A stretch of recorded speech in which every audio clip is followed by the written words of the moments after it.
Moje ime je Darko, a ovo iza mene su moja supruga Dunja i moj sin Noel Novak.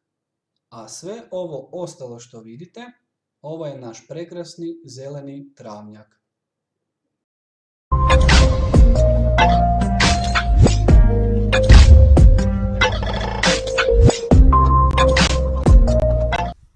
Iz godine u godinu mi jedva čekamo da se pojavi proljeće, a s njime i topliji dani kako bi se ovaj naš travnjak pretvorio u igralište.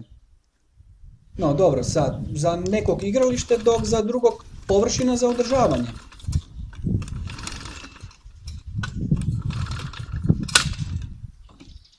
Kaj je s kosilicom? Ah, kaj je? Riknula je. Kak misliš riknula je? Pa kaj, ne vidiš kakva je? Gotova je. Dobro, i kaj bomo ve? Mislim da je vreme da konačno kupimo novu.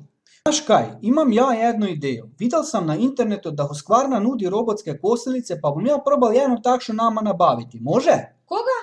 Robotsku kosilicu? Robotsku kosilicu.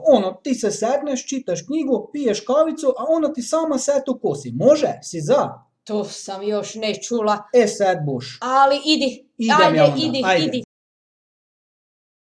Ako se dobro sjećam, sve što je potrebno napraviti je posjetiti web stranicu travopazitelj.com.